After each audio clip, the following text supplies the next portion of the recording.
trouble, and he gets decked at the 30-yard line. Wow, what a hit. And that's Perrion Winfrey. Here's Mertz in the pocket, and he gets crushed. Wow, Daxton Hill shot out of a cannon. The reverse into the hands of Presley. Presley, the wide receiver, just got lit up. J.L. Skinner laying the wood.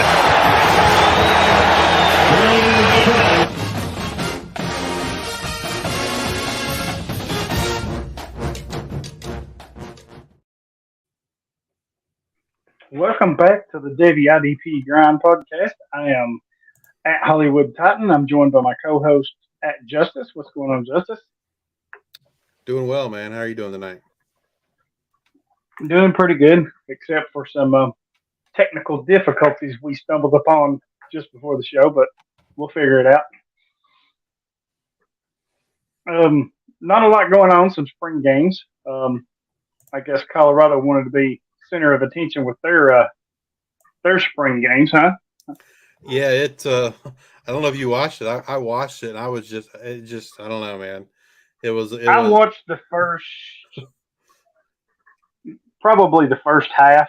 I watched more of the first quarter. I kind of started dwindling off in the second, but I watched most of the first half. To me, it felt like a Dion and an infomercial, and it just felt like way overhyped, like. Oh, yeah, it was a complete look at me. Yeah, constant overhypeness the entire time of the game, and it just, I don't know. Yeah, him walking around in the big white cowboy hat and saying, wow, look at this, talking about his, 40-something thousand.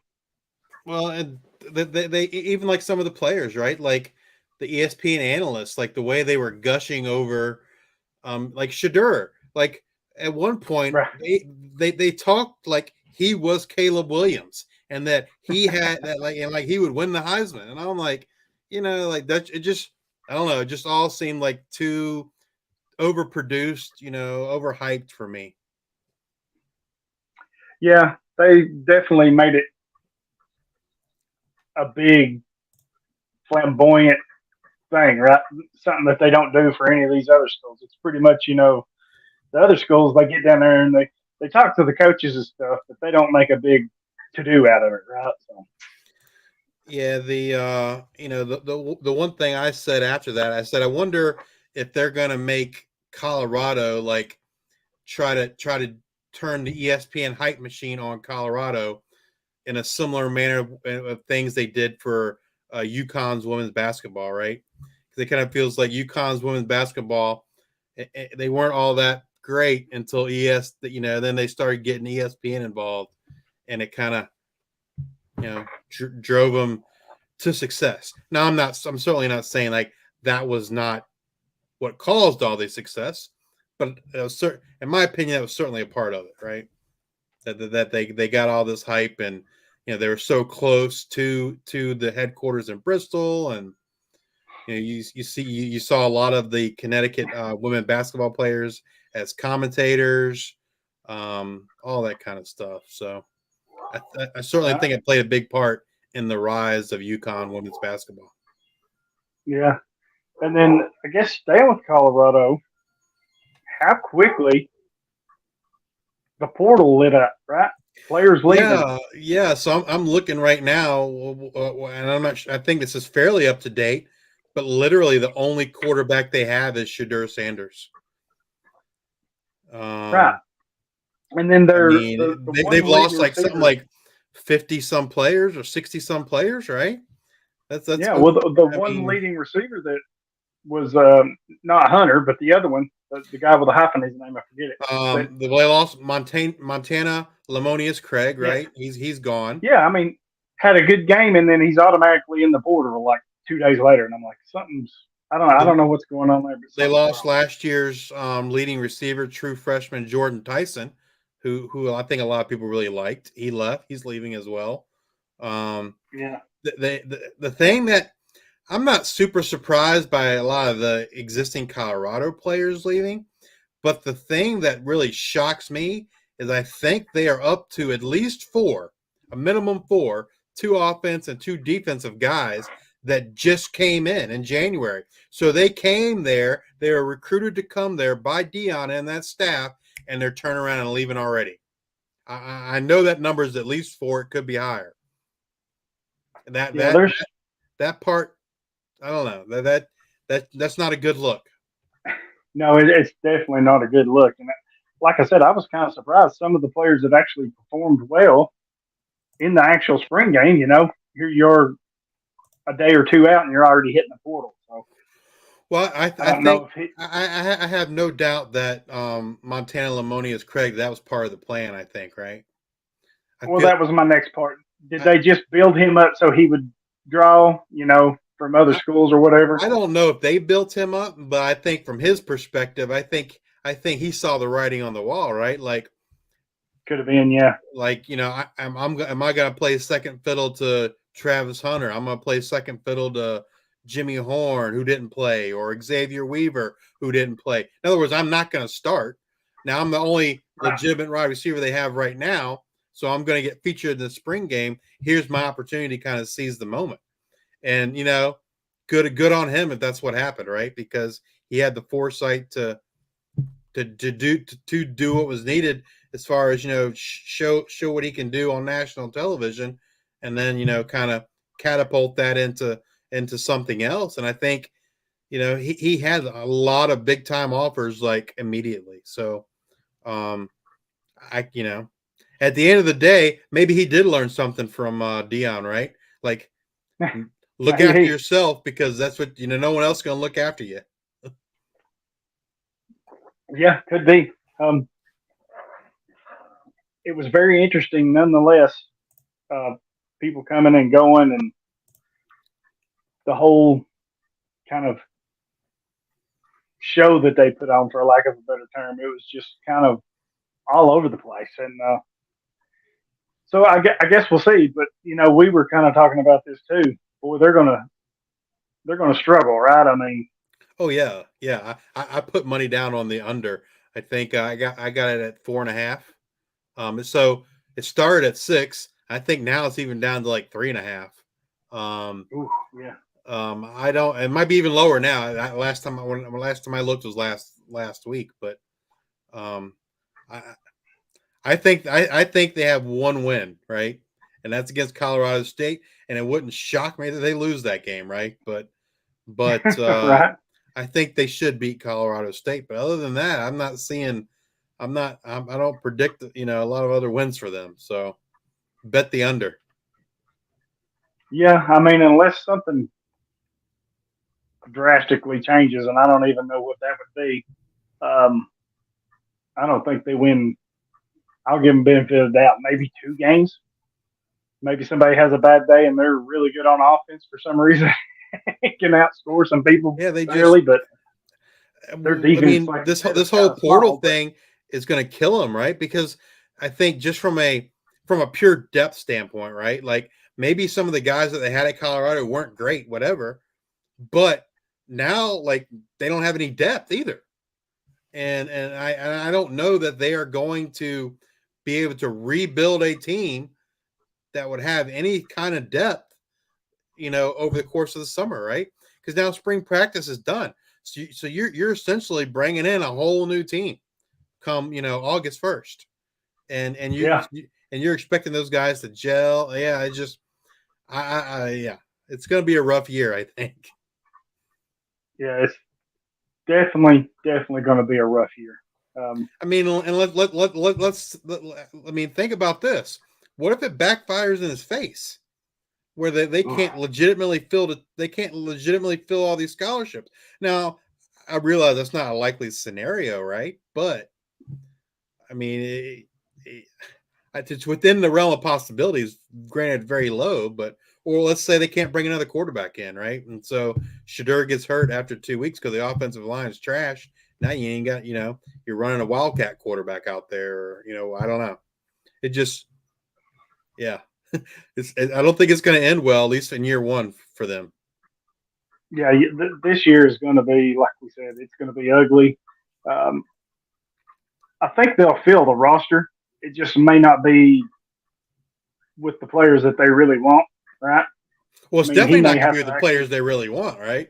I mean, I think. Well, I mean, Like, like he's going to have to kind of stay with that Division II group for a little bit until he can kind of create this. yeah, but I the mean, he's got a interesting, good he already recruiting class lost one of coming those in, but guys. So one of those guys that followed in from Jackson State just transferred. right. So, maybe with some of these incoming recruits, he's kind of banking on next year being it. Because he's Yeah, got some pretty but good recruits if he can keep them. yeah, So but I I guess don't we'll think I see. don't think they've been doing that well, and recruiting for next year either, right? I don't think they're getting a lot of the big names. Um, Actually, I don't really. I thought they had done pretty decent. Let me see here. Team rankings. I can tell you in just I a mean, I quick will say this, second. like based on that spring game, it certainly seems like if you're going to invest in anyone on that team, it's Shadur Sanders and Travis Hunter, because they're going to feature those two individuals. That's all they got right Yeah, now. I so mean, I'm looking at they have Jimmy Horn and I'm looking Xavier at Weaver on the way for wide receivers, so they'll be in the mix right. as well. So they're sitting 45th right now in the 2024 class, That's not great, and right? I wouldn't and consider that good. that's with 4 commits. Um, Omar White, a 4-star defensive lineman from Georgia. You've got a 3-star lineman, Eric Brantley from Georgia. You have a 3-star quarterback, Danny O'Neill from Indiana, and a 3-star interior offensive lineman, Taylon Chandler from Missouri. So yeah, I mean So that's not they've only great, got right? 4 It's commits. all 3-star guys except for the one 4-star kid. Yeah, the 4-star. So um, do they have? Give me just a quick minute. Because I think at this point, correct me if I'm wrong, but all 2023s, are they on campus yet, or can they still come in up till August when the season kicks off? Right. Yeah, they can come. They can come in August. Okay, so like this year, 2023, Colorado sets 30th. Um, they have Cormani McClain, the 5-star corner. They have Dylan Edwards, who Tennessee was in on, the 4-star running back. Adam Hopkins, a 4-star receiver out of Georgia. Another 4-star receiver, O'Marion Miller from Louisiana. And that's it. Everybody else is 3-stars down through there. So, yeah, like you said, they're going to have to get to work. They're going to have to they're going to have to get busy quick. Well, Now they they do. need bodies, Now I am looking here because 247 does track this, and they do have transfers. They have a Tarvarish Dawson, a 4-star from Auburn. And well, here's the thing. Four, So they just got that guy. He had committed to, I believe, Cincinnati as a wide receiver. He had committed to Cincinnati, and now he decommitted to come to Dion. But here's the thing. To me, like, you can call him a 4-star all you want, but if he wasn't starting at right, Auburn, which has one of the worst wide receiver cores in all of college football, then exactly. I don't expect him to be a world beater at Colorado. Yeah. So yeah, they've got a 4-star corner, Omarion Cooper from Florida State. 4-star corner, Jaquez Robinson from Alabama. And again, after that, it's a bunch of 3-star or less players. Looks like most of them are 3-stars as far as the portal goes. So maybe that's where he's going to fill his roster. Getting some of these guys that never going to see the field for Alabama or Auburn or whatever, and try to hope that this 24 class is he can build it into something because he's still got time with it. So we'll see.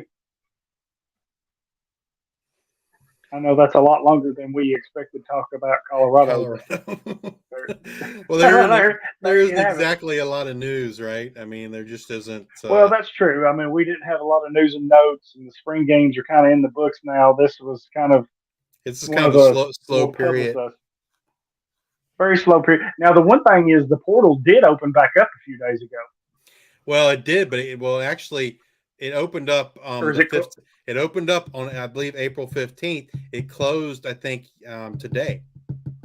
So I would say by Wednesday you should know, right? Because their names should start trickling out. Now, the deadline was only to enter the portal, so you can exit the portal whenever.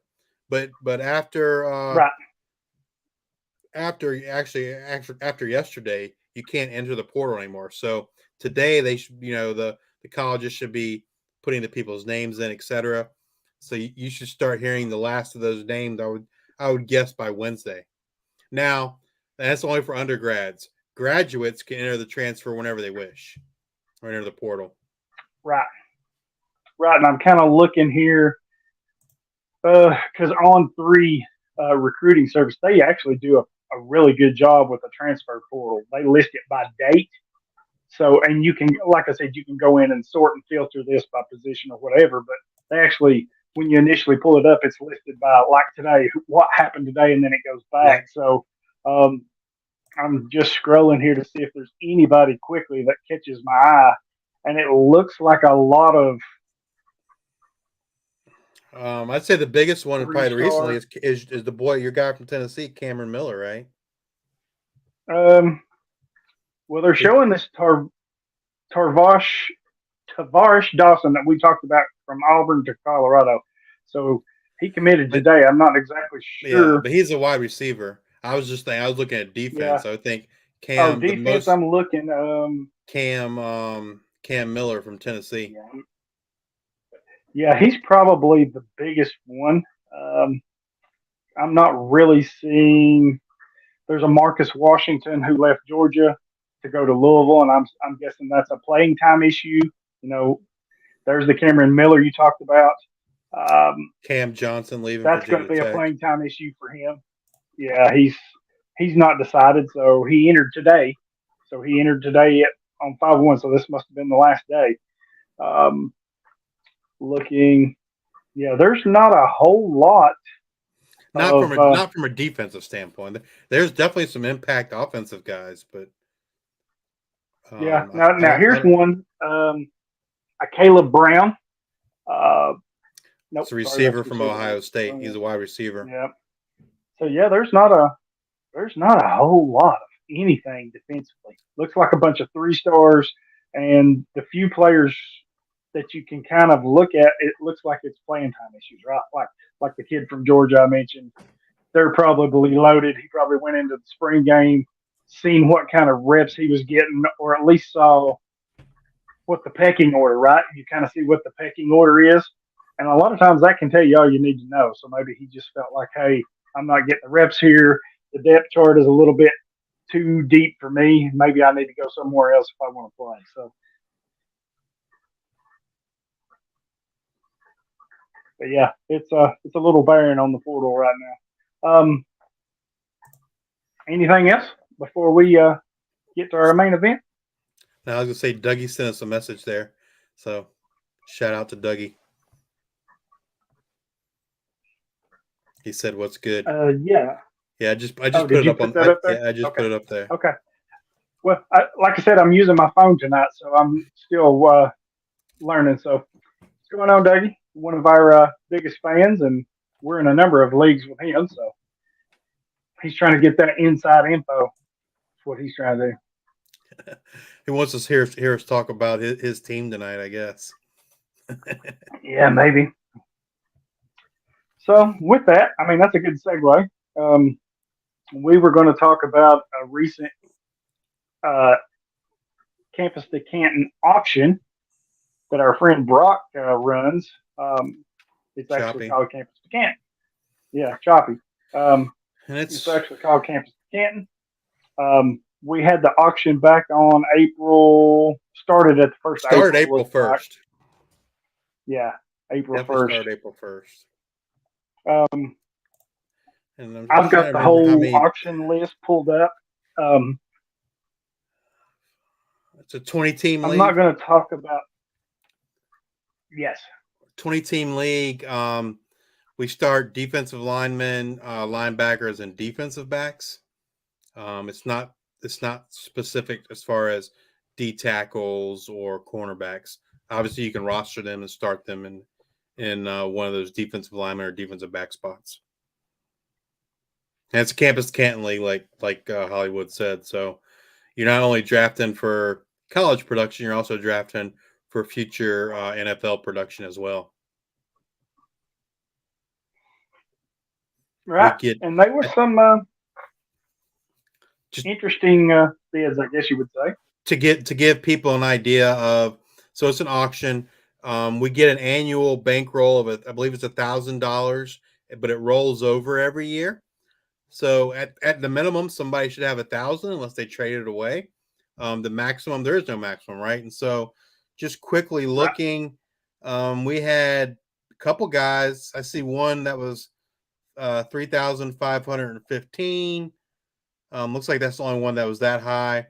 So, a range I of, was over 2,000, I know. So, yeah, most people were in the 2000s. It looks like the lowest I see is 1,115, and the highest was 3,515.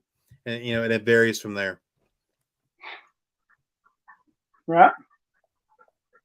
So, plenty of money for most of these teams, unless you just spent Do you, crazy, right? Which I kind of did, right? But mine was kind of more on offense at a position that I had to have. So, yeah.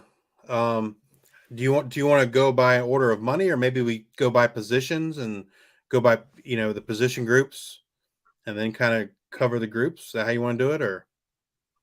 yeah, I'll let you lead the way on it since you kind of get an idea of what you want to do. So, um, It's just how I have it like I said, sorted on I've this. got a couple. How I have it sorted. I have it sorted by position, so maybe that's a good way to go, No, right? that's fine. Yeah, that's fine. So we'll start with the cornerbacks. And actually, I think this guy was the number one. Yeah, he was. So a cornerback went for the most money, and it shouldn't take long to figure out who that was, but it was Travis Hunter, Colorado, Jackson State, cornerback / wide receiver. And so, I mean, I guess if you told me I had to spend the most money on one cornerback, that's the one I'm going to pick, right? Because he's not only going to get you defensive points, he's going to get you offensive points too. Now, obviously, this draft was before the spring game, so I expect if Yes. we had this draft today, that number would probably go even higher because you saw what you saw what appeared to be him being focused on or featured in that offense, right? So he went for $106, and that was a little over 7% of that particular team's budget. And he's the only Yeah, and we kind of. he's the only one that went for Sorry. triple digits. Yes, and we kind of talked about this, you know, before the spring games happened. Me and you and Chop were talking about this because we didn't know how he was going to be used. We knew he would be used to some extent offensively, but I think once the spring game happened, you kind of seen a more, I want to say, a little bit more prominent role for him on offense. Um, which I agree with you. If our draft happened today, that number goes way higher. So do you? And I kind of feel like that's going to be something we see a lot more of. Just there was a lot going on as we talked about Colorado earlier. There was a lot going on with Dion and this, that, and the other. But watching the game and hearing some of the nuggets that Dion was throwing, I think he's gonna feature this guy any way possible. Offense, defense, special teams. He's gonna get this kid in the NFL. So it's like a project of his, right? Besides his son Shadur, I think he's really pushing this kid, and he's going to do everything that he can to make his value better. So yeah, I want to say this is a cheap deal. 109 is pretty cheap for him, but I would like to know exactly what his usage would be on offense as far as volume. But I guess we'll see. Yeah, it's interesting. I think one question I've gotten a lot. A lot of people want to know about him as a receiver, right? Because they're not in an IDP league, so they're only, if he's going to play wide receiver, then he's someone they might want to get in on. People that are much more in tune with offensive recruits than I am, they believe that if he was to dedicate himself to play receiver, he'd be a top receiver. My personal opinion is I think his best path to the NFL is as a cornerback, is my opinion. But people are certainly drafting him in offensive only leagues as well. Yeah, and he's only a sophomore, right? So I think this year you're going to see how big of a jump he can take. And then in 2024, if he's made a big enough jump, then that's maybe where you see the full offense come into play, so to speak, a little bit. Excuse me. So, yeah, I mean, offensive only, I think I think it would be a little bit of a stretch right now. Well, I mean, if you're in round, I don't know, if you're in the later rounds of a draft, why not, right? Like, what it's definitely worth. He's a flyer. Yeah, it's definitely. He's not someone I'm taking early for sure in offensive only, but at some point he gets to the point where you're just kind of like making dart throws or only picking college production only. And I think he's you're going to consider him, right? Because he's got a really good shot to make it in the NFL. The problem is you don't know if he's going to make it there as a wide receiver or not. Right. For reference purposes, the next highest cornerback went for $21. So, less than a quarter of the cost of Hunter, which, it isn't shocking at all to me, right? Because number one, it's not a cornerback required league. We don't start a corner in college or even on the NFL side. So that's not surprising to me. I don't know anything about this guy. I don't know if you do, Hollywood. The next highest cornerback was Jelani McDonald from Texas, went for $21, which was a little bit less than 1% of this particular team's budget. Who was it? Jelani McDonald, Texas. Yeah, I'm not exactly sure who that is. I mean, it's so hard to stay on top of all these guys. I'm gonna see if I can look it up real quick. I'm not sure. So he was a 4-star. He was an athlete. Mm-hmm. He was a number 2 rated athlete and number 51 overall. So he's 6'2", 180. I have him as 197, but okay. I'm looking at On3 real quick. Maybe he's. And so maybe like I'm assuming this person that drafted him figures he's going to play cornerback, but he has that athlete designation, and given that size, right? Maybe he's going to play safety. And so $21 for a 4-star safety, that's not a bad deal if he ends up playing safety. Right. Looking at kind of his recruiting, mostly Big 12 schools, right? Yep. Texas, TCU, Texas Tech, Oklahoma State, Arkansas. Ole Miss was in there. So So I don't think he was heavily recruited by too many of the big dogs. So yeah, I don't know a whole lot about him, to be honest. And there really aren't any other cornerbacks that. The other thing to note is that some of these players that went in this draft, they're not all freshmen. For instance, Kalen King, the cornerback from Penn State, right? He's an existing player. He just wasn't on a roster. He went for $1. Hey, you probably got yourself an NFL cornerback for $1 right there. Right. And like I said, that's to be expected in this league because we're not required to start cornerbacks on either side. So, most teams or a lot of teams don't roster very many cornerbacks. Right. See, the next position I have is defensive end or edge. And the highest player was Damon Wilson from Georgia. He went for $65, which was almost 2% of this particular team's budget.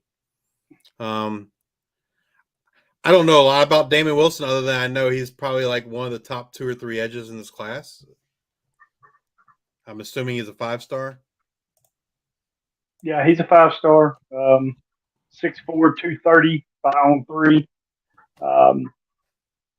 Comes out of Florida. Another one, like I said, I haven't watched. You can't watch all these, so I don't know a whole lot about him. But going to Georgia, I have to imagine he's a good fit with them, right? Especially, and there's going to be some opportunity, I would think, for some early playing time with the depletion of their roster the past 2 years, like we seen in the draft just a few days ago. I mean, it was just bulldog after bulldog getting drafted, seemed like. So, yeah, I mean, the opportunity's there, I think, for him. Yeah, I was looking. I'm assuming you didn't. I was looking through your. I'm on the Patreon here to see if you had, because I know you did a breakdown of some of these guys, and I wasn't sure if he's one of the ones you talked about or. Trying to. No, I don't. No. I'm still scrolling here to see if I can find it. Because this was probably back in January you did this, right? Yeah. There's the 24 class. Oh, man. Here we go. Some highlights of him. I mean, he's got some, quality skills that you're looking for. Yeah, I finally found it. It doesn't look like he's one of the. Doesn't look like he's one of the ones you watched, though. Right. I mean, from some of the videos I've seen, he was good speed to power. Big size, big body. So the next guy, I'm pretty sure, is someone that you watched. I think you have him ranked number 4 of incoming IDP, and that was Keon Kelly from Alabama. He went for $60, which was about 5% of this team's budget. Another 5-star kid. Matter of fact, you have him ranked as the highest edge. Yeah, if I'm not mistaken, and my internet is kind of doing something here. If I'm not mistaken, he was committed, or at least verbally committed, to Notre Dame for a while. That's correct. He's the number 12 overall player in the class. I don't want to read your notes for you, but if you can't find them, I don't mind reading them for you. Well, my thing here is taking a I don't know what the heck it's doing.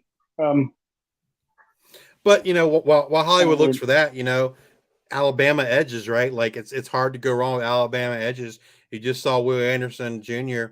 What was he, 3rd overall? And the team traded back into the draft, and they gave up a ton of draft capital, in my opinion, to get Will Anderson. They paid too much, in my opinion, but that clearly is how much they believe in Mr. Anderson.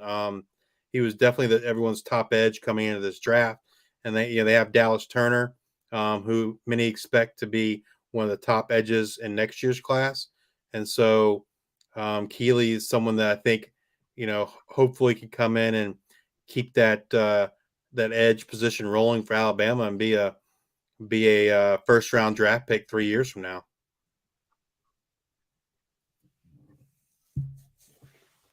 Yeah, I don't know. Well, I guess a lot of people will say that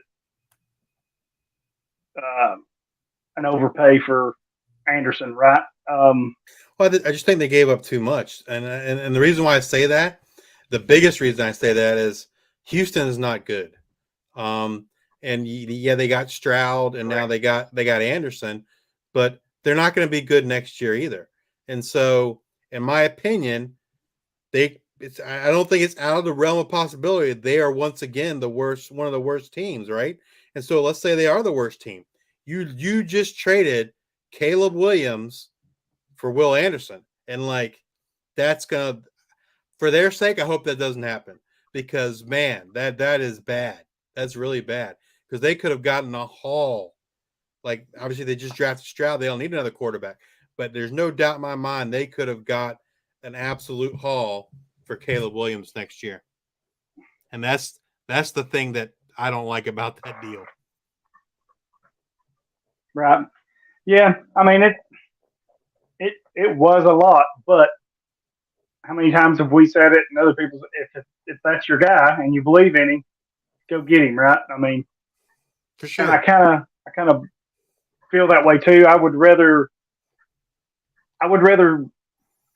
go get my guy and quote unquote overpay and say, okay, I overpaid. This didn't work out. As to say, well, I don't know, and let somebody else do it, and it be a home run or whatever. It's I think it's always better to draft and I'm going to say this: draft and bust or auction and bust, than to wonder what if, because at least you know, right? If you shoot your shot and I you don't take your know. guy, then you know it I didn't work out. So I couldn't have done that knowing that there was a good chance next year's pick is the 1.1. That's just a steep price to pay, in my opinion. But like I said, for their yeah, sake, but I and don't maybe it think won't they be, need a right? quarterback with them taking Stroud. So Well, right, exactly. They don't need one, but they could have gotten a haul for that pick. Is my point. They could have traded the right, 101 yeah, good, for a lot. Let's see right. the next edge that maybe is worth talking about, and I don't know a lot about this particular guy. He is Adepoju Adebawore from Oklahoma. He went for $49, a little over 4% of the team's budget. The only thing I really know about the kid is that his brother just got drafted this past weekend, and I halfway wonder if that wasn't a big part in the price that was paid for him in this auction of $49. Yeah, His brother's when that first was Tommy from Northwestern, who went to the Colts. yeah, when I first seen him get uh, bid on, first put on the board, I was like, oh man, this is because of the big brother, right? The combine thing, and now he's projected late first, early second draft pick, and he's kind of on that plane, right? Kind of riding his brother's coattails. But I've actually watched a little bit of him. He's not too bad, right? Is he kind of a tweener at the Everything next about level? him, because he's a little bit, yeah, he's 6'4", 227. So he's got the frame. He just needs to add a little weight, I think. But he has a wingspan like a condor, like 7 feet long. I mean, he's got a huge range. Pretty athletic. He can. Looking at my notes, some of the stuff I watched, he can show that he can dominate games from the edge, right? He at the time, this was back in January when I wrote all this, but he was the number 3 edge, number 24 in the class. Pretty productive player, 17 and a half sacks as a junior. He signed with Oklahoma. So, and he kind of fits, like I said, he kind of screams Oklahoma, right? With that big, tall, 6'4", 6'5" stuff with that long wingspan. I have to imagine they'll put a little weight on him. Like I said, 6'4", 227. I would almost bet he's more closer to the 240, 245 range when they get him in there and get him all built up. He's big. He's taller than his brother. Yeah, he's 6'4". Because his brother is is fairly short, right? Well, I say short, but relatively speaking, is his brother like 6'1", maybe? Yeah, I want to say 6'2"ish. Yes, 6'1", 6'2". I think somewhere in there. We're not here necessarily to talk about NFL guys, but the thing about him that intrigued me about his brother is the fact that I think he will get defensive tackle eligibility. I expect for MFL, and that's the thing that I think is good for his brother. I don't see his brother playing outside. I think he's gonna kick inside. But anyway, right. Yeah, and I think he's different from his brother. Like you mentioned, his brother is a little more compact, a little bigger as far as mass. So I Right. think he does kind of kick inside. Where you know, out of I hate some of these names because I can't say them. Adapuje or however you say that. I think he's more of a traditional outside edge, right? Like that linebacker from the outside. So I think he's going to be completely different from his brother, at least looking at it right now. Another guy I know that you've watched and ranked pretty highly was David Hicks, Texas A&M. He went for $42, about 4% of this team's budget. He was he the number one ranked edge? I think, is that right? 5-star. Um, yes. Well, actually, when I done this, I'm looking at my notes again. When I did this little tidbit, he was actually ranked. Yeah, he was number one. So yeah, him and Keeley were pretty close. Um, yeah, he was the number one ranked edge. Again, looking at some of his high school tape, super talented man. And I'm kind of torn about. I was kind of torn about putting him on my list, right? Because the Aggies have these huge recruiting classes over the past few cycles, They're so and crowded we've on that already seen. We defensive talked about line. Colorado, right? And we talked about Colorado with them hitting the portal. We've seen the same thing with Texas A&M, right? Because of what the last 2-3 years, just they've killed recruiting, and now, like you said, they've got so many Especially players. I along the think some of defensive these line. guys are saying, yes. So I think some of these guys are saying, where do I fit, right? How long am I going to have to wait? And I think that's a big thing nowadays, especially with this ability to hit the portal and just leave. Um, I think it makes them easy to make a decision and say, it was wrong, I'm out, right? So talent wise, he's one of the best in the class. Again, he's a stud if you're recruiting him. I think they hit a home run. The big question for me is, are they going to be able to keep him? I would have to think a player with his talent, size, uh, you know, overall game. I think he probably sticks, and some of the other guys may leave if he's ahead of them on the if he gets ahead of them on the depth chart or whatever. So that would, I think he's all right for now in Texas A&M, but definitely something that I would kind of keep an eye on because you just never know now with the portal.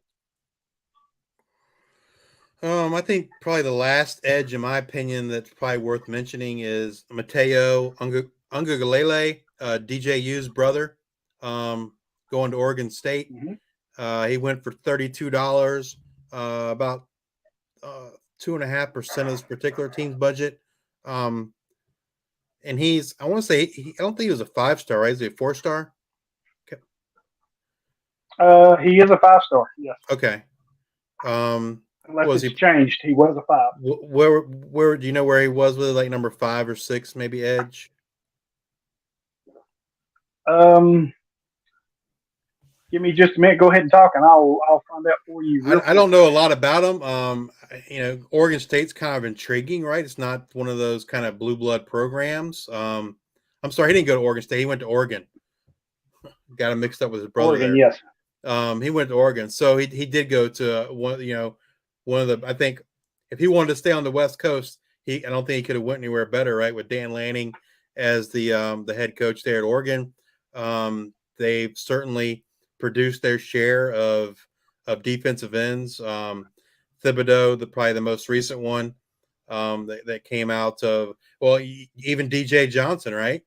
DJ Johnson, who no one thought, I think, very highly of before the draft, and he went like in the 3rd or 4th round, which shocked me. But yeah, so Oregon has a good has a good track record there with defensive ends and edges, and Dan Lanning being a defensive coach coming from Georgia, right? Certainly has that background as well. So he's someone that very very well could have some immediate significant playing time. I think, right? For the Oregon Ducks. Yeah, yeah, definitely with the Ducks, right? He's definitely going to have some. He's going to have some early playing time, I would think. Anyway, easily. I've got another page loading here, but right now, looking at On3, they don't have him listed as an edge, and I wanted to go back and look to make sure they've got him listed as a defensive lineman because he's 6'5", 263. I'm see what. Let's see here if 247 has him. I almost think they've got him listed as a edge. I mean, as a defensive lineman too. So I think he's a defensive lineman right now. Now, does he make that? No. Right, 247 does have him as an edge. Does he add a little bit more weight and kick inside, or does he kind of stay outside? Well, he's got the frame, right? I mean, he's 6'5", 263 right now. So I don't know. You at 6'5", can you put 25, 30 pounds on him and get him close to that 290 range, or do you kind of leave him where he's at and work on his body mass, right? Kind of keep him in that range and let him be an edge rusher. And that's kind of what I had in my notes. If he could stay at the DN size weight-wise, I think it might actually move him up a little bit in the rankings because Oregon's not had a really good pass rusher since Thibodeau left, right? So yeah, that was one of my big questions is, does he add mass and kick inside, or will they keep him at the DN weight? I think they want to keep him at the DN weight because he's a pretty good pass rusher. So I don't think you want to waste that on the inside. I think you would want to find some bigger bodies that you can clog the running lanes with and let him just get out there on the outside edge and run and chase down quarterbacks. Yep. Is there any other edges that we haven't talked about that you wanted to talk about? Edges, I'm looking here. Seems like there was a few, but I don't know. I mean, one that was really high, I don't know what he went for in our auction, was Samuel Mpemba, an edge for Georgia, 4-star. He went for $37. Actually, you won him. It was almost 2% of your budget. I did, didn't I? Yep. I think I do know about him because I watched high school film on him. He's a converted wide receiver, right? Oh, I mean, I say converted. Yep. I believe up until his senior season, he played both offense and defense, and he played wide receiver on offense. He his senior year, he decided to play defensive only, which I think was a extremely smart choice. And that was a good move from him. I think he can be an impact guy. I think he can get some snaps this year, right? And as moving forward, his snaps will grow as he continues to play defensive line and learns more. But considering that he was a two-way player, when the senior game, I watched 2 of his games as a senior, I was really impressed with him. Yeah, he's a really good player. He was the number 4. Yes, number 4 edge at the time. Like I said, I did this list back in January. So, really explosive size, speed combo. So, yeah, I mean, kind of seems like the rich get richer a little bit down there. But I was looking for my notes real quick now. That's all right. And then because he is one of the ones I watched. I've looked at so many. Yeah, I've seen so many names. Caleb Herring, the edge for Tennessee, a 4-star. You'll have to remind me if he got bid on, won in the auction or not. I would think teams like Tennessee, if you can get those high recruits like a Caleb Herring, there's definitely an early pathway to playing time there, right? Because they're losing some players that are already kind of depth depleted in a way. So I think those teams, like a Caleb Herring, he can slide in there real easily and get some significant playing time as a freshman. So here's my notes on him. Bimba. I have a great body and size, are ready for defensive end edge, shows great discipline in regards to his responsibilities in terms of the rushing lanes and the RPO game.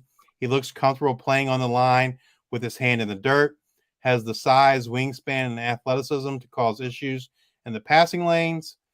This other stuff I already talked about, him being a receiver. He has a great first step, get off the line. And then obviously with his experience playing wide receiver, he has some versatility. Yep.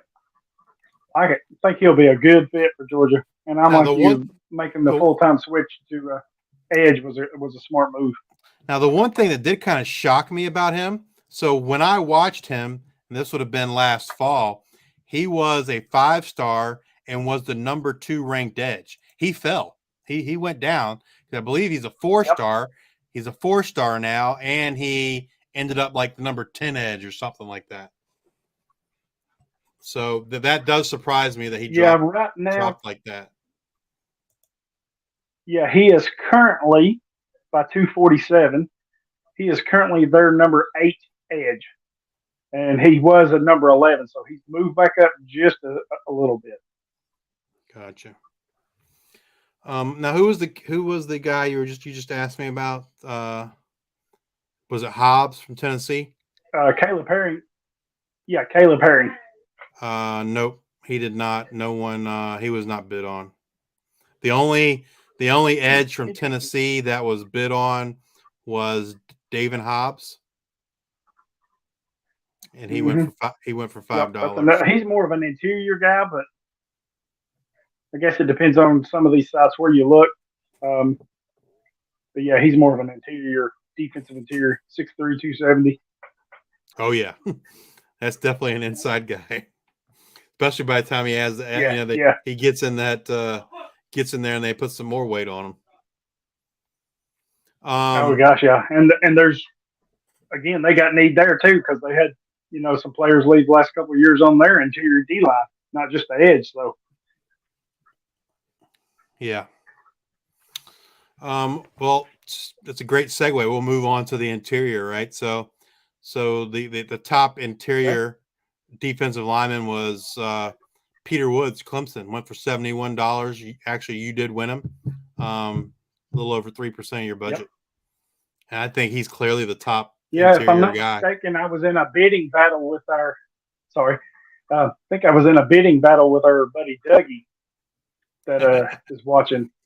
Me and him was in it, and he graciously bowed out because that's what he doesn't know is I was supposed to bow out too because I wasn't going to go very much higher to get the defensive player. So I waited just long enough, I guess you could say.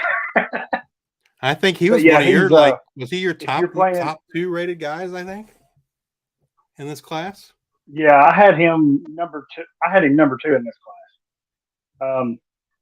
Against right behind another player we'll probably talk about here in a little bit. But yeah, man, this dude, I've watched tape and tape and tape. Once I heard the name, I started going back and watching the tape, man, and he stands out easily. I mean, not because of his size, but because of his play. He's just a monster on the field. He's going to Clemson, right? So that's another positive because they've been churning out defensive linemen here lately. So you got to love that. Plus, with what they've lost the last couple of years, I think there's an easy pathway there for him to have some early playing time. Absolutely. Absolutely. He's definitely going to be in the rotation his freshman year for sure. Yeah, I think so too. And like I said, if you don't believe me, just go watch the most recent Under Armour All-American game that happened in January. Go watch that game. Enjoy and you'll be welcome because I'm telling you, that dude, he was defensive player of the game. They couldn't stop him, and they moved him everywhere. They lined him up on the inside. They were using him as a pass rusher. He was even getting his hands up and knocking passes down. So, yeah, I know when you say defensive lineman, I don't know if he stays there. Yeah, he may. He's 6'2", 280, so he'll probably stay on the interior. But, man, he's so fast, so quick, good burst off the snap. I mean, he's going to be the real deal. And I'm like you, he's going to play early and often for Clemson. Yeah, Dougie's watching. He just commented and said, almost unblockable. He is. I'm telling you. At times, he truly does look like nobody can do anything with him. He just does what he wants to do. And what really sold it for me was the Under Armour game because you've got the best, so to speak, of high school there, and man, he just mowed right through them. I mean, it was unreal. The next, I don't know if there's any more interior guys you want to talk about, just for the viewers and listeners. The next highest interior guy was James Smith, Alabama. Went for $30. I don't know anything about him. Yeah, I liked him too. I had him number 6 on my list back in January. So another really good player. Now he will stay inside 6'3", 295. He's a monster, right? And he's going to Alabama. I think there's going to be, again, I know they've got some players there now, but I think he could easily start carving his way into some meaningful reps, right? I know they've got. They just lost Byron Young in the draft. And yep, and they've got Tim Smith. They've got a couple guys, but nobody that I don't think he really can't beat out. So I like it, but yeah, he's a big dude, and I can only imagine what they're going to do with him down there in the Bama machine. Any other defensive tackles you want to talk about before we move to linebackers? No, not really. I mean, there's some, but I don't know. Like a Vic Burley is another one for Clemson. Wasn't drafted. There was only 1, 2, 3, 4. Only 5 defensive tackles were drafted, so there weren't. Again, it's not a position. Well, I think that's not having right, and I think that's if you're in position specific leagues, these guys really stand out, right? Because you've got premiums and all this stuff. So, yeah, as far as that league goes, no, there's not really anyone that stands out. Any more that stand out, I should say. All right. Next, moving on to the linebackers, we get to I believe the third highest player here as far as dollar amount, and it shouldn't be any surprise of who it was. Anthony Hill, linebacker out of Texas, number 1 linebacker, 5-star. Is definitely in the mix for immediate playing time, right? I definitely think at the very least will be used as in a rotation basis, and by the end of the year could be a starting linebacker for Texas. Who they just lost Overshone, who got drafted in the 4th round by the Cowboys, I think, right? So that spot's open. They have some existing guys, I think, that are in the mix there as well for that spot, but I think Hill will fit right in and should be in the rotation at least. Yeah, I really liked him. I had him number 3 on my list back in January. Right? So, they've got Jalen Ford down there who's going to be returning. Like you said, they're losing Mario Overshone. And I don't think Texas has a ton of depth really at the spot. They don't. So for me, I think there's a real nice pathway for him to get reps right next to Ford, right? I think he can kind of step right in there next to Ford and run away with it. And he played for Ryan High School, which is in Texas, and they had one of the best high school defenses the past 3 years. I mean, they didn't give up yards, they didn't give up points.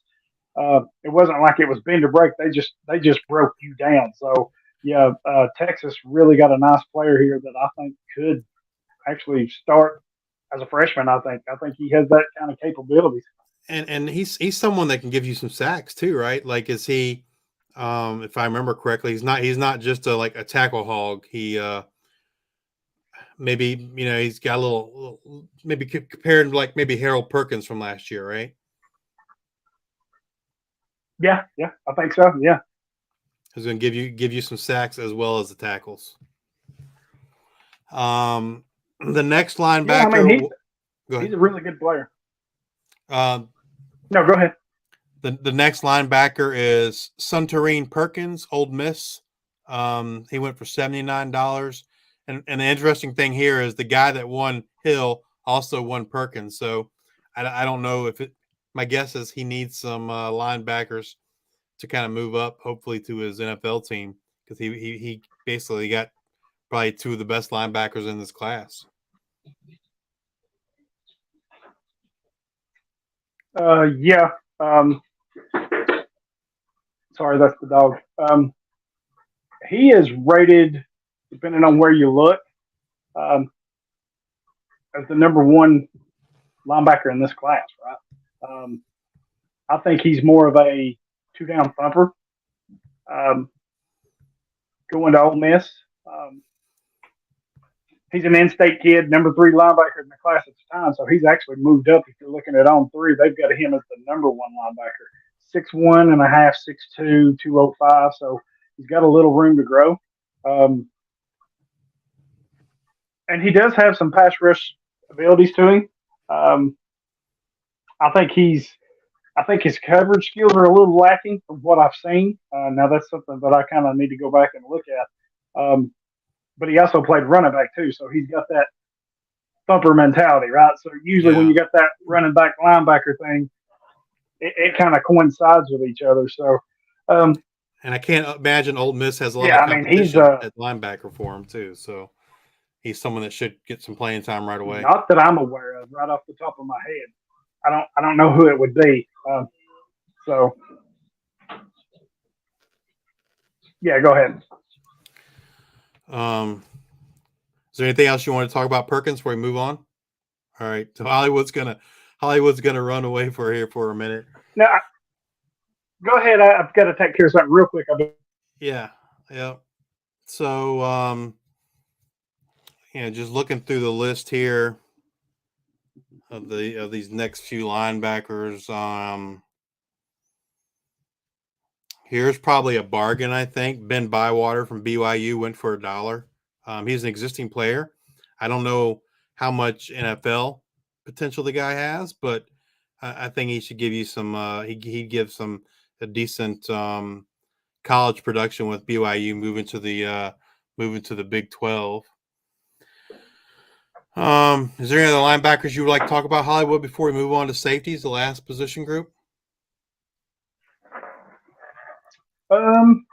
No, I think we took care of most of them. Sorry, the dog was beating and banging. Did you talk about Qual Russo?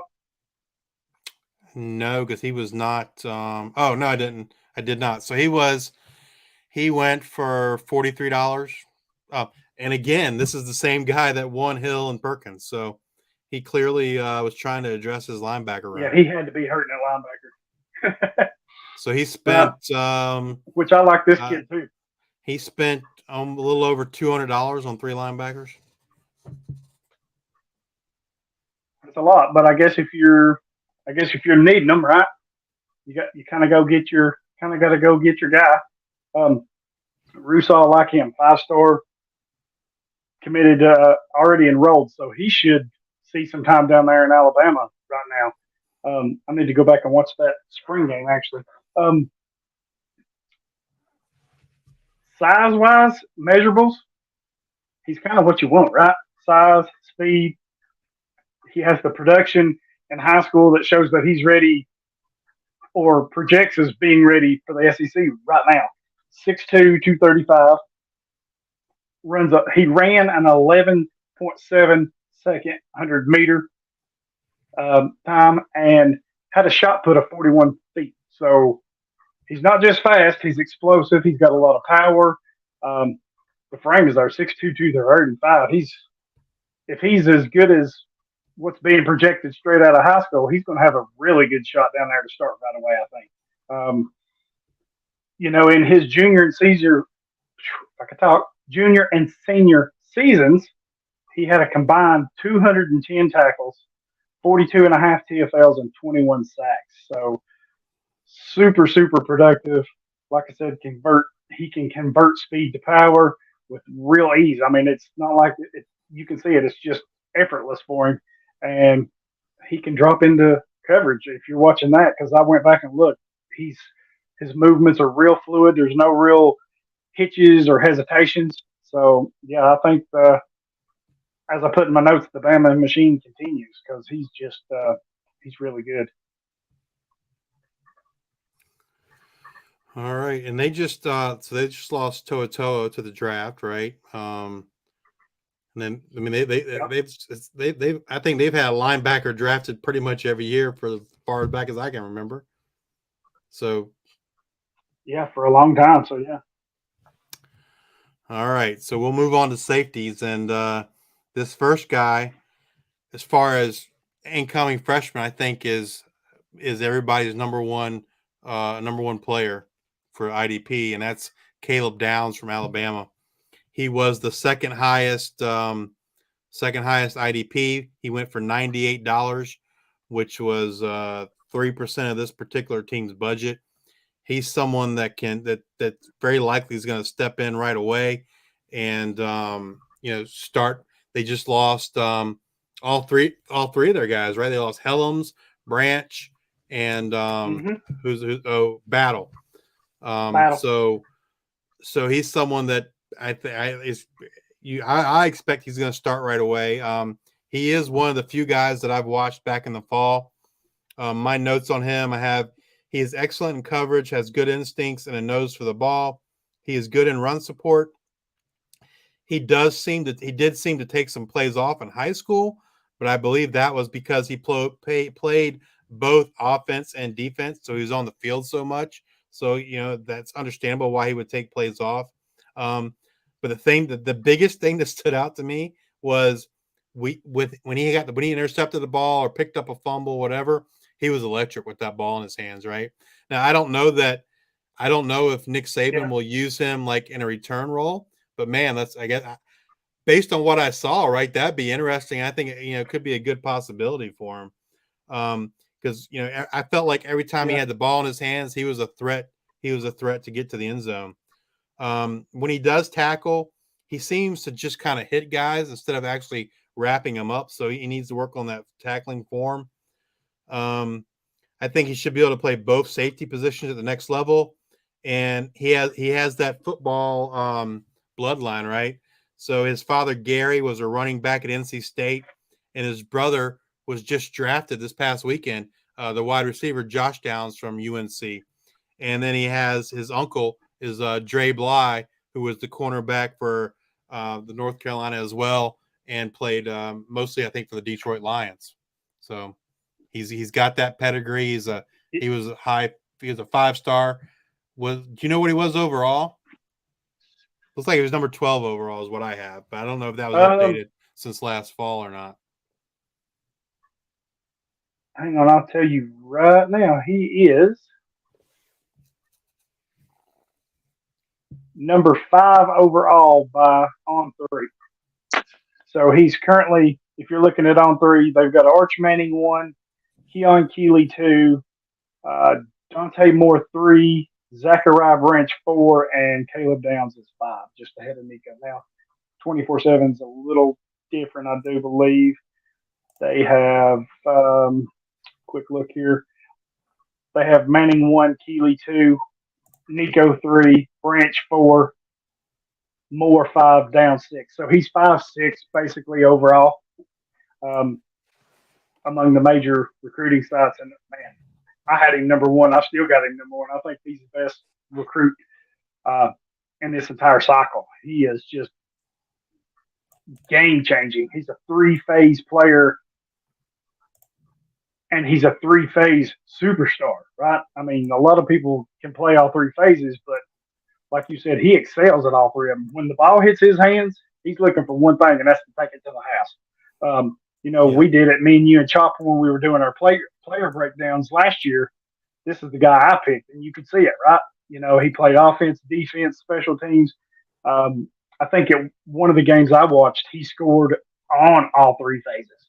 He had caught a touchdown pass on offense. He had picked off a pass, returned it for a touchdown, and then had a punt return for a touchdown. So super explosive. I don't think there's anything he can't do. I'm kind of like you. It seemed like he did take off a few plays here and there. But, man, when you're playing, when you basically never come off the field, right, you get a little gas, so it's hard to catch your breath. So, absolutely. Yeah, I think he's understandable. Yeah, and I think with like you mentioned, we've talked about this too. Like you mentioned a minute ago, with Jordan Battle being gone, DeMarco Hellens being gone, Brian Branch being gone, that cupboard is really, really bare, right? And for me, when I'm looking at campus to Canton leagues like this or Devy leagues, and I'm looking for players I want to pick up out of high school, I look for these players where they have a little quicker, a little earlier path, right? Alabama being one at safety. I think Clemson being another one on the interior because they've just lost so much um, at those specific positions that a kid like Downs or Woods can come into those teams and make an impact right away. But yeah, I think Downs is by far the best defensive player in this class, and that's saying a lot because I like Peter Woods, I like Anthony Hill, some of these other guys, and man, he is just. It's going to be scary what Nick Saban and that crew does with him, right? Absolutely. Day one stud. Yeah, absolutely. And clearly we're not the only ones that think that because he went for the second highest money, only second behind Travis Hunter. All right, the next. Yeah, I mean, I bet on Downs. I was kind of in on him, but I knew right away that some of the other needs that I had that I better just let him go. So the next safety up again, I don't think should be a surprise either. I know a lot of people really like this kid. It's Peyton Bowen from Oklahoma. He went for $71, and actually Dougie's still listening. Dougie won him for just a shade over 3% of his budget. I don't know a lot about him. I haven't watched him, but I have seen a lot where a lot of people like him and are expecting big things from him. yeah, kind of fits like I was talking about Tamaware, his younger brother earlier. Um, Peyton Bowen just kind of fits what Oklahoma wants, right? Complete athlete, shines when the ball's in his hands, has exceptional range, awareness, and instincts. And kind of like Downs, he has some of the best return skills in this entire class. So, it's exactly the type of player that Oklahoma's going to need when they hit the SEC, right? Which is what, not this year, but next. So I think getting these kind of players in, they're going to need these caliber of players. So, he's a really good pick. How much did you say he went for? $71. Oh yeah, a little higher than I thought. But yeah, but that's not bad though. I mean, you look at what Downs went for. That's kind of a steal, right? A little bit, or at least a discount on a good position. The next safety went to Colorado, right? And went to Dion and I'm pretty sure he was a 5-star kid as well. Cormani McLean, he went for $61. Again, right around 4% of this team's budget. I don't know much about him other than I know he was highly ranked and rated, and clearly at Colorado he's going to start. There's no question in my mind based on what I saw in that spring game. Right, he's got to be. His talent's going to put him on the field right day one. Yeah, so he's ranked 13th currently right now by both On3 and 247. So I kind of had a hard time with him because he's really a corner, right?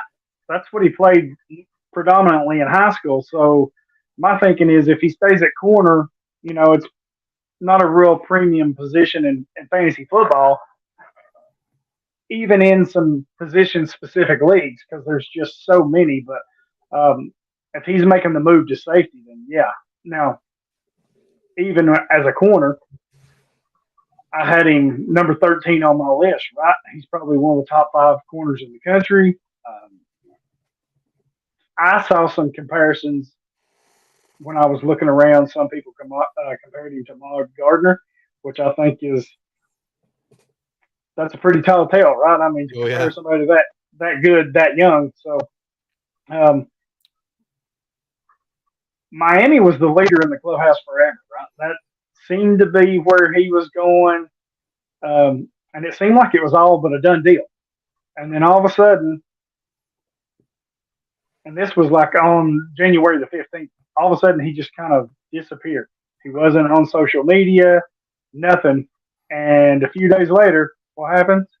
He popped up on, I think it was Twitter or TikTok, taking pictures with Coach Prime up in Colorado. So the flip was just like that. So I do yeah, I remember that mean, it now. looks like I didn't remember it another being superstar. him, but I remember Yeah. that everyone's Yeah. because what didn't he like to try and deny it at first, but then all the pictures started coming out. Yeah.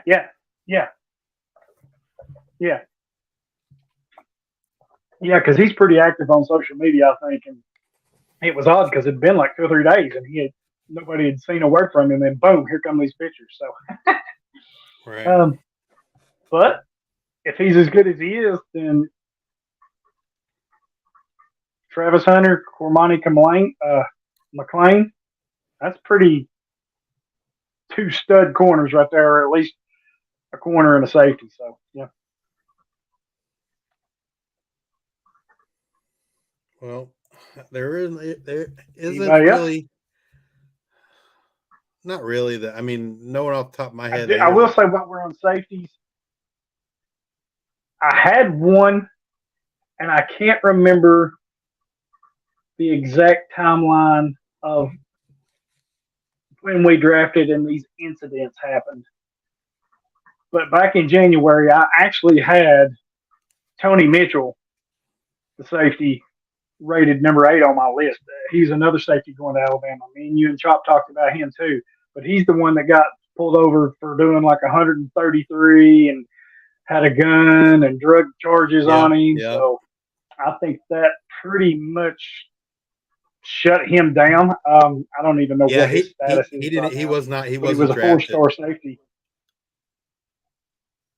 Yeah, and I don't even know if he's still going to Bama. See if I can find it here, because I know there was a lot of concern about that. So I don't even know. I don't know what happened with his recruitment.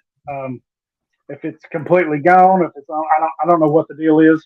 Seems like they kind of pulled their offer, if I'm not mistaken. Don't take me for certain on that, but I kind of think that's what happened. But he was a super talented guy, and like we said with Downs, an easy pathway, and he kind of screwed that up. So,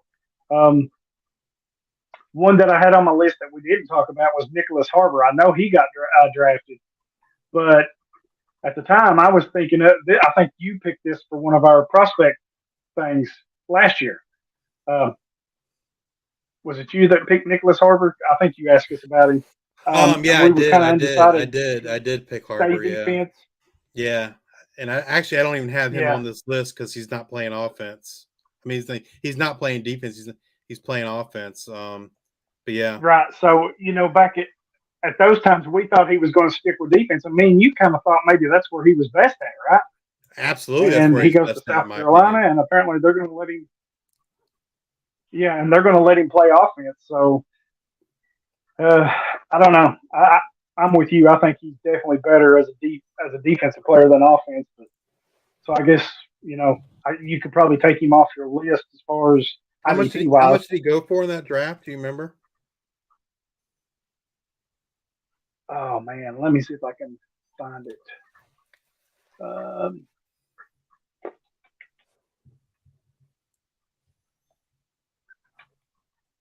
I want to say it was 100 and something, but hang on, give me just a second. I think you're right. I think it was like kind of like is very similar to Travis Hunter. I think it was somewhere between 100 and 110, but yeah, it was up there. But let's see here. I have mine off. Let me take my filter off here. I have it on. He went for 156. There you go, 156. So yeah, so to me that's crazy money right there, buddy. It's crazy money. I think for a player that's not truly settled on a position, I think that is crazy. Well, and I think the speculation is the reason why he wants to play receiver is I think he has a goal of running in the Olympics, and if he's going to Yes. achieve that, he's fast. That's how fast he is. And if he's going to achieve that, then absolutely receiver and not having to add weight is going to help him as best as possible achieve that goal or realize that goal. And so my own speculation, I think some others, is that if let's say next year at the Summer Olympics he doesn't make it, will he then decide to say, hey, am I gonna play football, or am I gonna keep pursuing this Olympic goal? And if my future is in football, is it as a wide receiver? I personally, he's a freakish enough athlete, right? That can he make it to the NFL as a wide receiver? Yeah, I don't want to say no, but I just feel like his best path to the NFL is an edge. Right. And I do too. He's 6'5", right? 225. And like we said, he was a track star. He is a track star. So I'm with you on the Olympic thing. And it's not that he can't play offense, right? Because he has the size, the speed, stuff like that. But some of our concerns was his route running. He took some plays off. When the ball wasn't coming his way, you could see a dramatic difference, right? When they were throwing to him, he looked like a completely different player, in my opinion. So, yeah, I guess, like you said, with the Olympic thing, running track, if that's what he wants to do, then yeah, it makes complete sense to play wide receiver and go where they'll let you do that. But I think eventually where he's best is on defense. So that kind of covers the draft. Was there any other players in this draft that you wanted to talk about, Hollywood? No, I think we pretty much covered everybody. I don't know who we might have left out. There were a lot of defensive players bid on and won. Yeah, there was. Well, I can low tell dollar you, stuff, yeah, like let's that. see. Let me filter off my offense here. There was.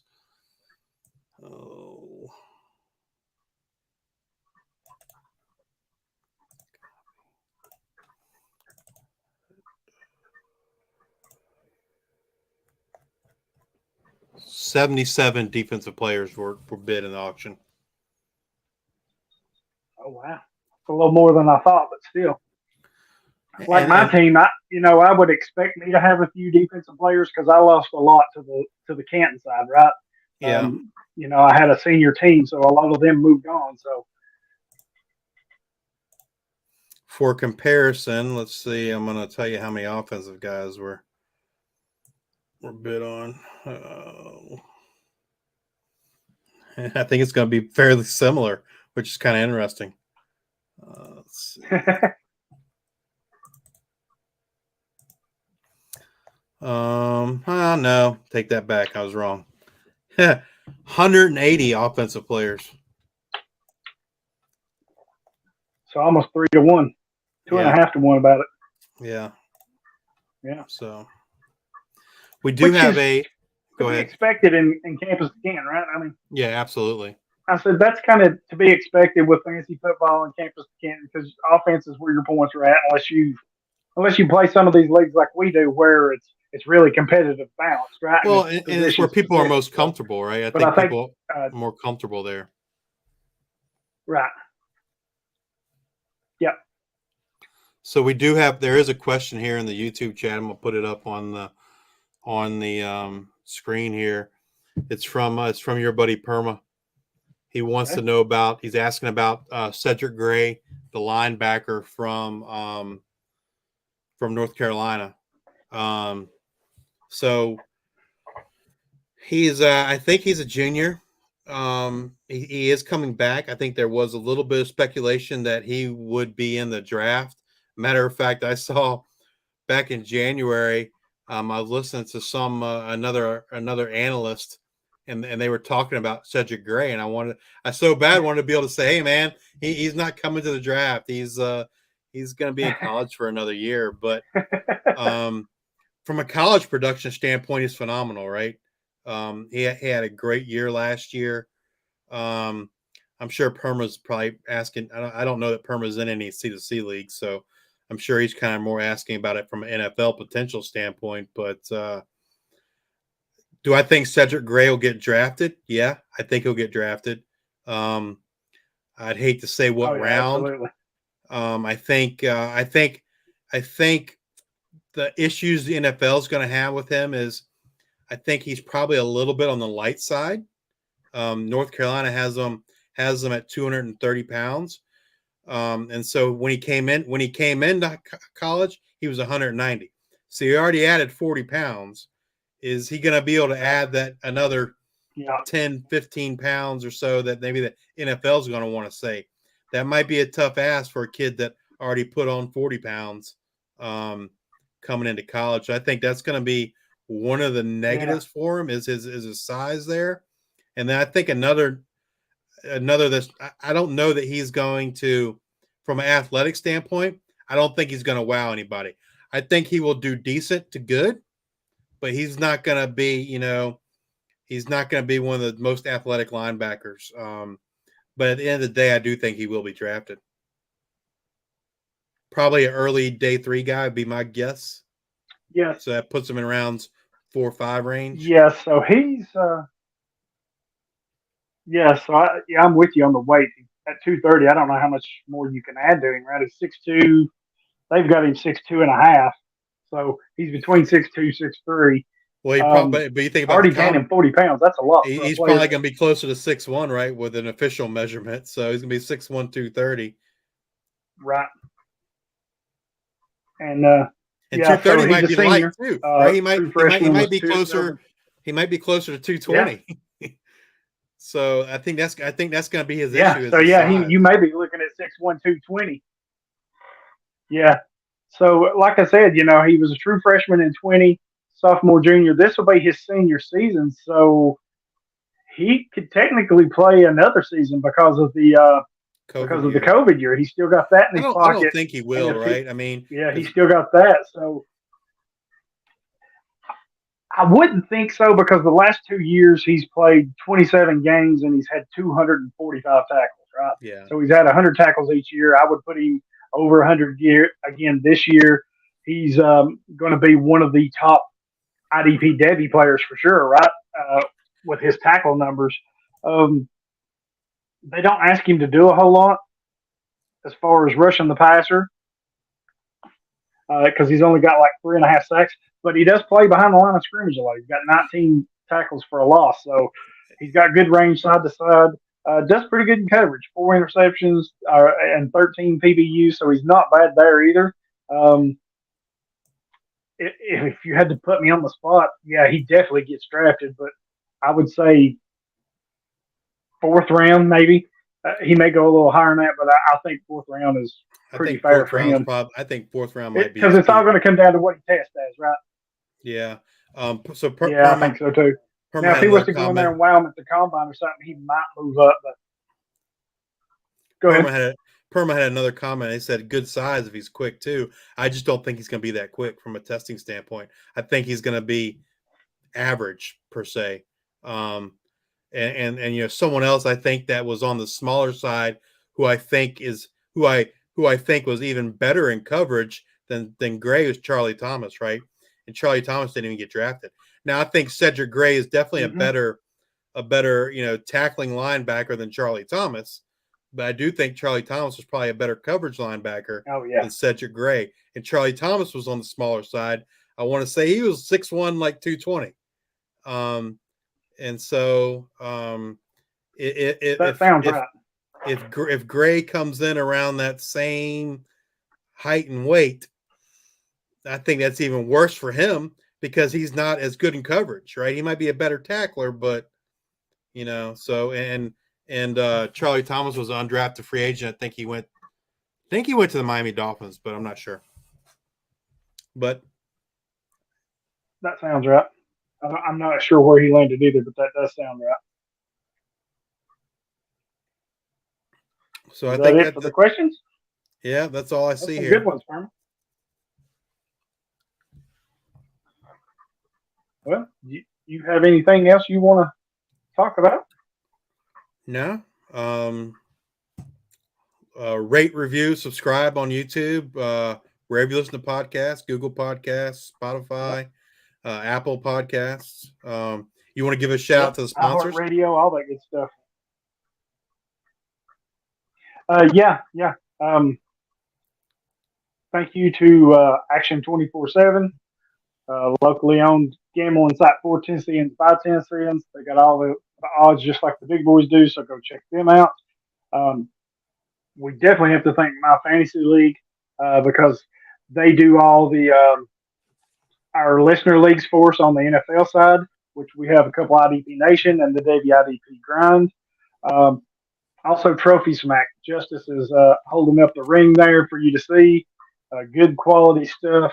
Um, Packaged well, looks good. And they have been a supporter of ours for the last few years. They've been gracious enough to donate rings to our listener league winners. So I've got those that I still need to send out. I was waiting for some other stuff to come in to put with them. So those should be going out pretty soon for last year's winners. And then I'm working on a few other little things. We'll see. Maybe if something will come up, but yeah, we thank them. And like you said, please subscribe, rate, review. It helps us grow, especially on YouTube, right? Go over, if you want to leave a review, 5-star review, go over to idpnation.com. You can go to the review tab and leave us a nice review or tell us how bad we stink and do all that good stuff. and review wherever yeah, you listen. We love the listener questions. Yeah, wherever you listen on podcasts, do reviews there. Your reviews and your subscribes and your likes on YouTube, right? Those all kind of help drive the content and help us to be able to do more. Yep, absolutely. We thank you to the listener for the listener questions. Love those because we could sit here and talk at length on, the basic stuff as far as leagues, but with listener leagues, you kind of, or with listener questions, you get more of the specifics, what they're wanting to know, maybe specifics about their league or something. So I always enjoy doing them. So be sure to check that out. Be sure to check out our Patreon if you're into the Davy stuff. I've got a ton of stuff there. Justice has wrote a thing or two, so I'm trying to get him to do some more. He's stubborn, but we'll see if I can't talk him I do into stuff it. for Campus to Canton too. But he does great work. Yep. Go ahead. I have a couple articles, Campus to Canton. I have a college tackle production model that's over there at Campus Canton. It's the only one of its kind. So you can kind of see how players did versus what you expected them to do. So you can see their actual tackles versus expected. You can see their tackle efficiency. You can also see how they fared as part of their tackles as a percentage of both of the team tackles. So were they a big part of the team tackles or not? And so, yeah, campuscanton.com. I would recommend the Devy guide just dropped. So if you're in a Devy league, join campuscanton.com. If you join at the NIL level, you get all three guides. So you get the Campus to Canton guide, which dropped back April 1st, I believe it was. And then you get the Devy guide that just dropped. And then you'll get the college fantasy football guide that will drop, I believe, around July 4th or so. So if you join at the NIL level, which I think is $79 for the year, you get all three guides included in that. Yeah, if you join at the other levels, I think you get to choose one guide for free. If you just want to buy the guides, you can do that too. I think they're $20. So if you're in a C2C league, a CFF league, or a Devy league, then they are must-haves. They are offense only, so they're not. They don't have any defensive stuff. They're offensive only.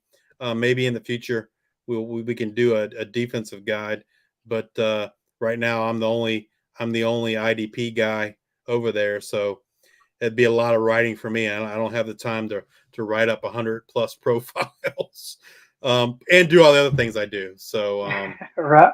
But yeah, Right. No, you do good work. So, yeah, thanks, Perma. He said our websites were nice and clean and easy to navigate and stuff. So, thank you for checking those out and the high praise. So, again, subscribe, rate, review wherever you listen to podcasts. Go to YouTube and subscribe. That helps us just as much as anything. So, spread the word. You can find Justice at Justice_2318. Twitter handle at Justice underscore. I knew that was it. I always get the numbers mixed up in my head. At Justice underscore 2318, and you can find me at Hollywood Titan. You can find us about anywhere. Feel free to ask us questions. We're more than glad to help. And with that, we are out.